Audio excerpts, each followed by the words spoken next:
ఇక AP assembly ఎన్నికలు సమీపిస్తున్న వేళ కూటమిలో సీట్ల కుంపటి హాట్ టాపిక్ గా మారింది. ముఖ్యంగా అనపర్తి, నరసాపురం, ఉండి, తమ్మళ్లపల్లె టికెట్లపై పీఠముడి వేయటం లేదు. అయితే దీనిపై చర్చించిన కూటమి నేతలు ఓ క్లారిటీకి వచ్చినట్లుగా తెలుస్తోంది.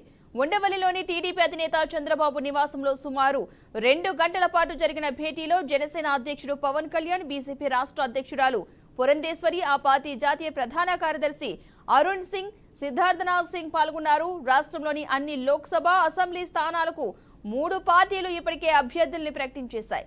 ఇక వాటిలో కొన్ని మార్పులపై కూడా ఈ సమావేశంలో చర్చించినట్లు విశ్వసనీయ సమాచారం ప్రకారం తెలుస్తోంది. ఇక రేపు దీనిపై స్పష్టత వచ్చే అవకాశం ఉన్నట్లుగా సమాచారం.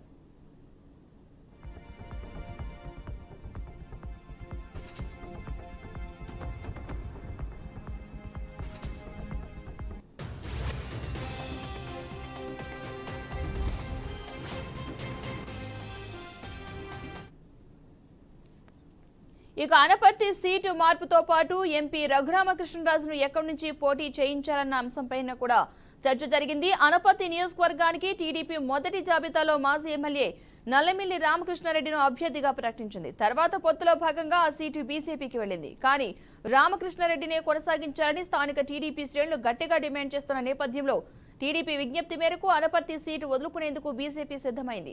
ఇక దీనికి బదులుగా తమ్మళ్లపల్లె సీటు తీసుకునేందుకు బీజేపీ సుముఖత వ్యక్తం చేసినట్లుగా తెలుస్తోంది. ఇక నర్సాపురం ఎంపీ టికెట్ కు బదులు ఉండి అసెంబ్లీ టికెట్ తీసుకోవాలని టీడీపీ ప్రతిపాదించింది. నర్సాపురం ఎంపీగా రఘురామకృష్ణరాజును బరిలోకి దించే యోచనలో ఉన్నారు చంద్రబాబు. ఇక ఈ క్రమంలో ఉండి అసెంబ్లీ స్థానం నుంచి బీజేపీ అభ్యర్థిగా శ్రీనివాసవర్మను పోటీ చేయించే అవకాశం ఉంది.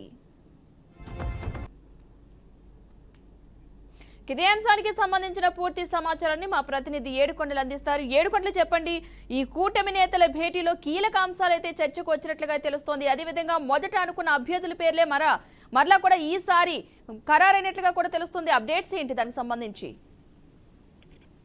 పద్మ, నిన్న ఇటు చంద్రబాబు నాయుడు నివాసంలో కూటమి సభ్యులు భేటీ అయ్యి సుమారు 2 గంటల పాటు చర్చించిన తర్వాత కొన్ని విషయాలు అయితే కొలుకు తీసుకొచ్చారు. ఏదైతే కూటమిలో సీట్ల మార్పు పైన రేపటికి ఒక స్పష్టత వచ్చేటువంటి అవకాశం ఇది కనిపిస్తుంది. ముఖ్యంగా అటు అనపర్తిలో ఏదైతే ఇప్పటికే నిరసన జ్వాలలు రగులుతున్నాయో వాటిని చల్లార్చేందుకు ఇప్పుడు పక్కా పథకం ప్రకారం ఇటు కూటమి సభ్యులు ఒక కొలిక్కి వచ్చినట్లుగా కూడా తెలుస్తుంది. అనపర్తి స్థానం టీడీపీకి ఇచ్చేందుకు బీజేపీ సుముఖత చూపింది. దానికి బదులుగా తంబెల్లపల్లి టికెట్ ను టీడీపీ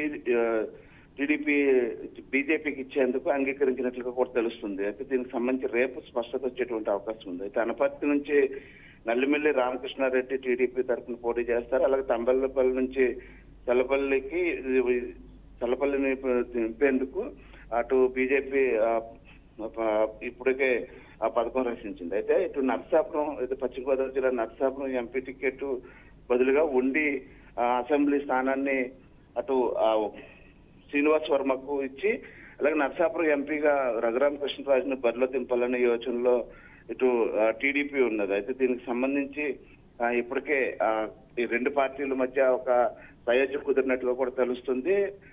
అయితే దీని క్లారిటీ మాత్రం రేపు ఇస్తారని చెప్పేసి తెలుస్తూ ఉంది. అయితే 3 పార్టీలు కూటమి భేటీ అయిన తర్వాత రాష్ట్రంలో నెలకొన్నటువంటి అసంతృప్తులు, పార్టీకి జరగబోయేటువంటి నష్టాల మీద కూడా నిన్న సుదీర్ఘంగా వీరంతా కూడా చర్చించిన తర్వాత ఒక కొలిక్కి వచ్చినటువంటి నేపథ్యంలో ఈ అనపర్తి అలాగే తంబెల్లపల్లి సీట్లను మార్పులు చేసేందుకు, అలాగే నర్సాపురం ఎంపీ సీట్ను రఘురామకృష్ణరాజుకు, అలాగే ఉండి నియోజకవర్గంలో ఏదైతే ఇప్పుడు బీజేపీ నర్సాపురం ఎంపీగా కేటాయించినటువంటి శ్రీనివాస్ వర్మకు ఉండి ఎమ్మెల్యేగా బరిలో దింపేందుకు అయితే అన్ని సిద్ధం చేసినట్టు తెలుస్తుంది. దీనికి సంబంధించి రేపు సాయంత్రం లోపు క్లారిటీ వచ్చేటువంటి అవకాశం ఉన్నట్లుగా కూడా తెలుస్తుంది Padma. Right, thank you Yedukondalu.